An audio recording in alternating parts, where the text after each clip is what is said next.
what's going on, guys? Jetxc here, and I just spent a nice time doing Battlefield Sigma. Just about an hour playing it, and there's been a couple of nice quality of life.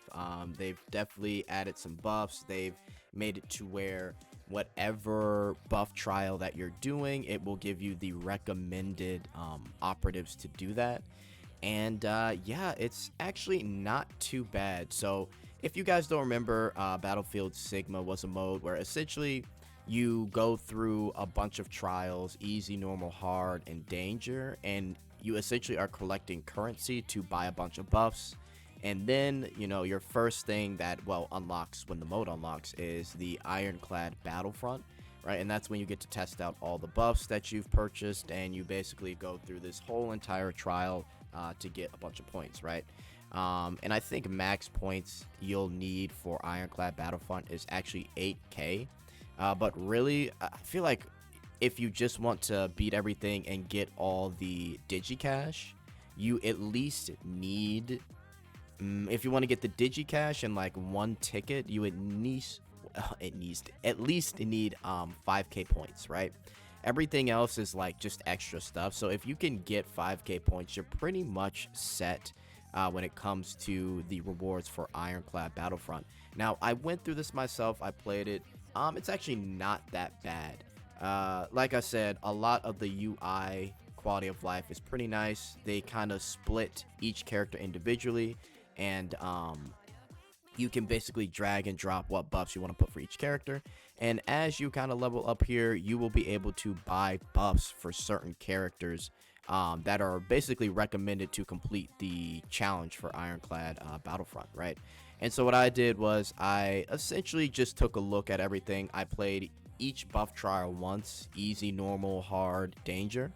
And then I just went ahead and got a bunch of basic buffs, and then I got a special buff for Jetxc. I got the buff called Jade Arc 1, and that really kind of catapulted me. And I also got a buff for Yao as well, Yao Nightglow.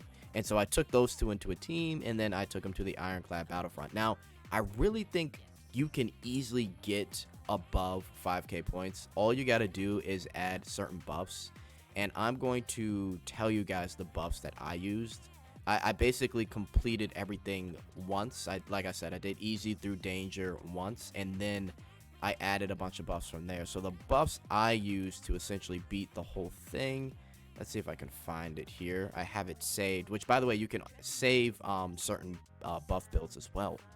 But as long as you have the, let's see, I think it's in here somewhere. Yeah, as long as you have shield capture, which is the purple level buff. If you have shield after heat as well, and then you just add on a bunch of other random buffs, you honestly should be fine. You can maybe throw in like a defense buff in there as well, but those two buffs in particular will help you survive just about any onslaught that comes your way. And then from there, you can buff up any of your characters with whatever they want, right? And you'll easily be able to get the points that you need to complete the Ironclad mode. And yeah, honestly, it was pretty solid to play. The only thing that I think got a little boring is the fact that in order to get more currency to unlock more buffs, you had to play danger mode over and over again. And it kind of takes a little while to complete every single time. I don't know what they could do to make that quality of life easier. I don't think just saying play it once and then hit like skip or hit like an auto button would help, but I don't know. Let me know what you guys think. I think it's still a solid game mode regardless, but it does get a little tedious and annoying when you're in this danger mode and you're only doing it just so you can get more currency to buy more stuff, right? So that's really my only negative about the mode. Otherwise, it's a nice mode to just kind of test your strength and take the abilities of whatever operative you want to choose and see how long you can last, right? And the rewards aren't so crazy that you can't get everything you need out of it and just leave, right? Because like I said, if you just want to get the digicash and the, I believe it's a weapon ticket, all you got to do is just get over 5,000 points, which is not that hard to do. And like I said, I barely myself had any crazy buffs. I just went through everything once and then put on some buffs. And I made sure to have the healing buffs that I mentioned earlier. Put those on and you'll be good to go against like any attack, essentially, right? Because there's going to be a crowd of mobs coming at you when you're playing the game. So yeah, honestly, it's a solid game mode so far. There's going to be other stuff unlocking.